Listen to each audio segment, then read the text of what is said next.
Good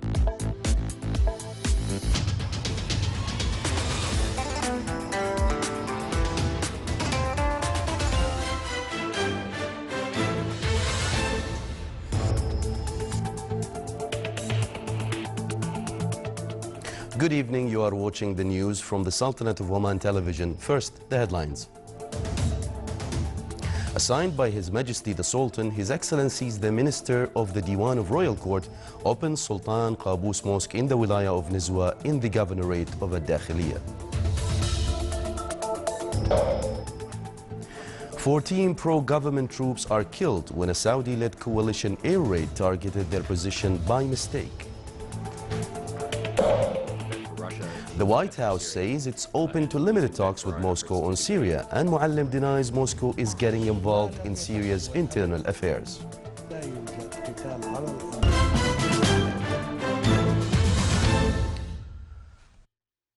The headlines now for the news in detail.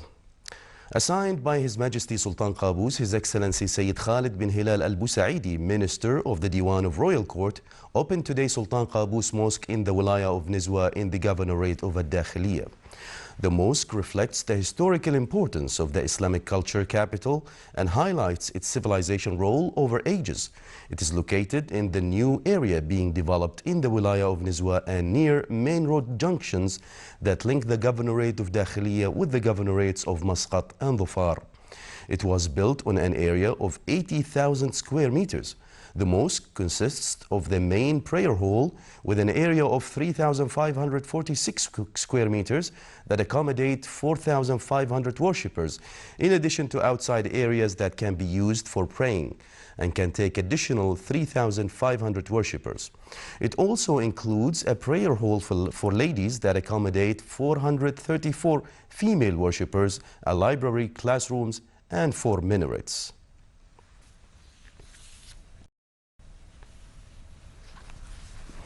Omani Hajj mission stressed the readiness of camps in the holy places in Mina and Arafat to receive Omani pilgrims. The 5th of the Hijjah is determined as a date for receiving Arafat camp for Omani pilgrims. Meanwhile, the mission is continuing to provide Omani pilgrims with necessary services and facilities in a way that facilitates their performance of Hajj rituals. Royal Oman Police and scouting delegations checked all details concerning the security and safety of pilgrims in Mina camps. At its headquarters in Holy Mecca, the chairman of Omani Holy Mission met with heads of delegations to discuss latest preparations. Meanwhile, the chairman of the mission visited the Iranian Hajj mission as part of usual visits and meetings with all Arab and Islamic Hajj missions for consultation and coordination for the benefit of Islam and Muslims. Military Hajj mission left the Sultanate morning to the holy places to perform Hajj. It is sent annually as per the royal directives of His Majesty Sultan Qaboos, Supreme Commander of Armed Forces. It included pilgrims from Sultan's Armed Forces, Royal Guard of Oman, Royal Oman Police, and other security apparatus. The mission also included medical, administrative, and media teams to provide services that help pilgrims to perform Hajj rituals in the best way.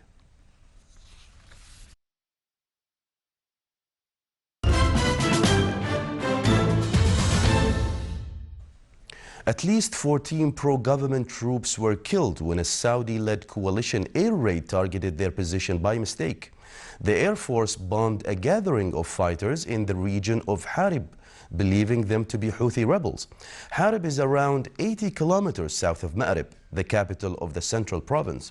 Loyalist forces backed by the Saudi-led coalition say they are advancing on the ground in Ma'rib as part of a major counter-offensive against Houthi rebels, who last year stormed Yemen's capital and seized large parts of the country.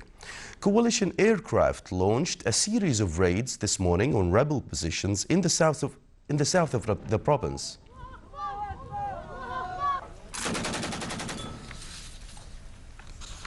Syrian regime aircraft today carried out at least 25 strikes on Palmyra, with 8 civilians among the dead. The Syrian Observatory for Human Rights said the raids killed at least 8 civilians and many members of the Daesh group. The aerial barrage was one of the strongest attacks by Syrian warplanes against position in Palmyra since Daesh captured it on May 21st. The group have blown up the ancient Temple of Bel and several famed tower tombs in Palmyra, a UNESCO-listed World Heritage Site. Regime forces have fought hard to edge closer to the historic town. Yesterday, government airstrikes on Raqqa city killed 18 people, including Daesh and civilians. In an interview with Syrian television, Foreign Minister Walid al-Muallim said Russia was ready to help Syria fight terrorism, but denied Moscow was getting involved in Syria's internal affairs.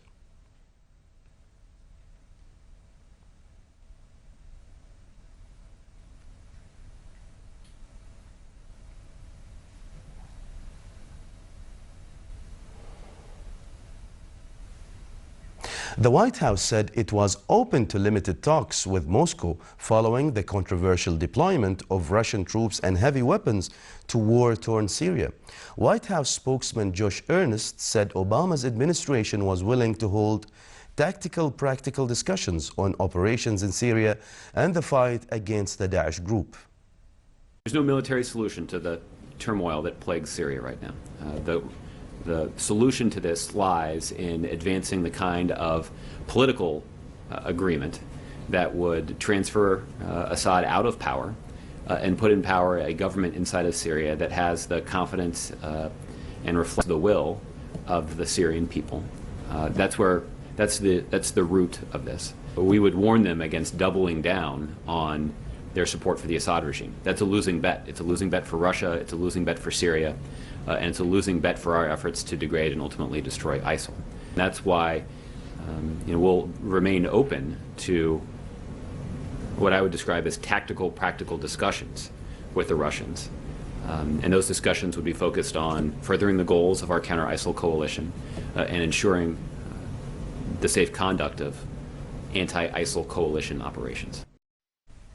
The Egyptian security forces and the army killed 17 armed men and wounded others in a joint military operation in north of the governorate of Sinai. The army announced the arrest of 62 others in the gunfire exchange during the confrontation and that they negated the effect of 53 explosive devices planted to target elements of the forces at the battlefield. Still to come in our news bulletin. 19th of September 2015 is marked for the first edition of World Maradona Day.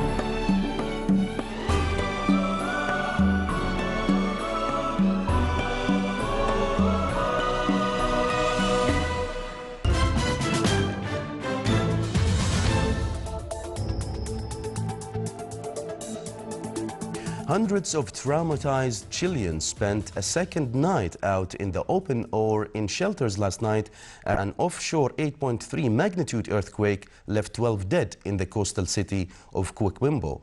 A jumble of fishing boats, remains of homes, trucks, vendors' stands, and cars washed up by tsunami waves.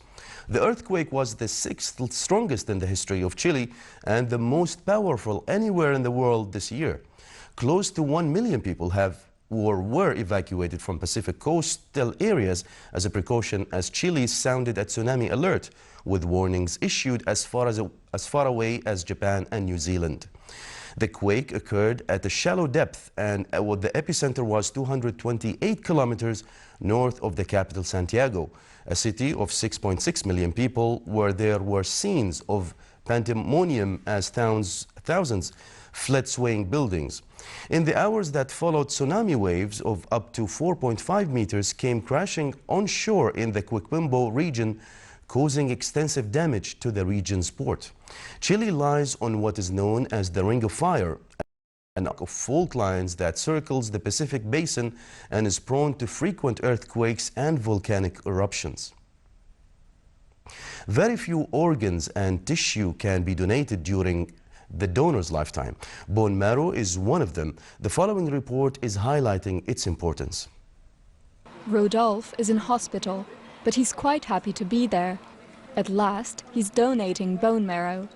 For 13 years, he's waited to be declared compatible with a patient, to save a stranger's life, wherever he or she may be in the world. Today I am very proud, because, in fact, it's something that I had been waiting for, ever since I registered as a potential donor. For 3 hours, Rodolphe's blood is filtered to extract bone marrow stem cells, which were released into his bloodstream with the help of medication. Another method would have been to extract them surgically, a minor and painless intervention. Dr. Mary manages the French bone marrow donation register. Her mission, finding donors who are compatible with the bone marrow of children with immune deficiencies, for example, or adults suffering from blood diseases. Each year, about 15,000 bone marrow transplants are done throughout the world. These are only possible thanks to this international solidarity. As more donors sign up on the registers, more people will volunteer to donate their bone marrow, and more patients will be able to benefit from a transplant.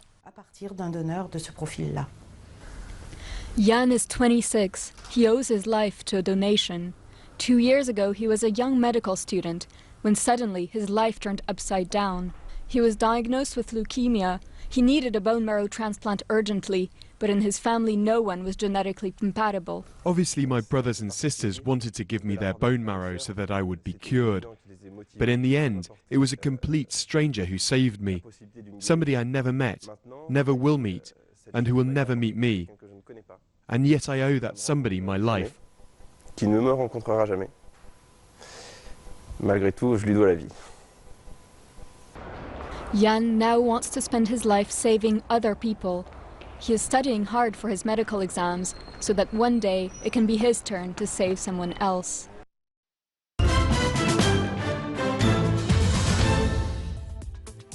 Now for the general weather forecast. Clear to partly cloudy skies will prevail over the Sultanate with chances of cloud accumulation along with rainfall over the Hajar Mountains and the nearby areas, as well as chances of low clouds and fog over the coastal areas of the Arabian Sea.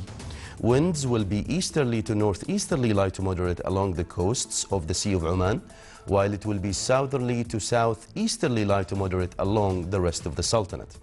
Seas along the coasts of the Arabian Sea will be moderate with a maximum wave height of 2 meters, and for the rest of the coasts it will be slight with a maximum wave height of 1 meter.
This is the Sultanate of Oman television. Before we end tonight's bulletin, here are the main points once again. Assigned by His Majesty the Sultan, His Excellency Minister of the Diwan of Royal Court opened Sultan Qaboos Mosque in the Wilaya of Nizwa in the Governorate of Al-Dakhiliya. 14 pro-government troops are killed when a Saudi-led coalition air raid targeted their position by mistake. The White House says it's open to limited talks with Moscow on Syria, and Muallim denies Moscow is getting involved in Syria's internal affairs. With that, we come to the end of tonight's news bulletin. From us here at the newsroom and the studios, it's good night.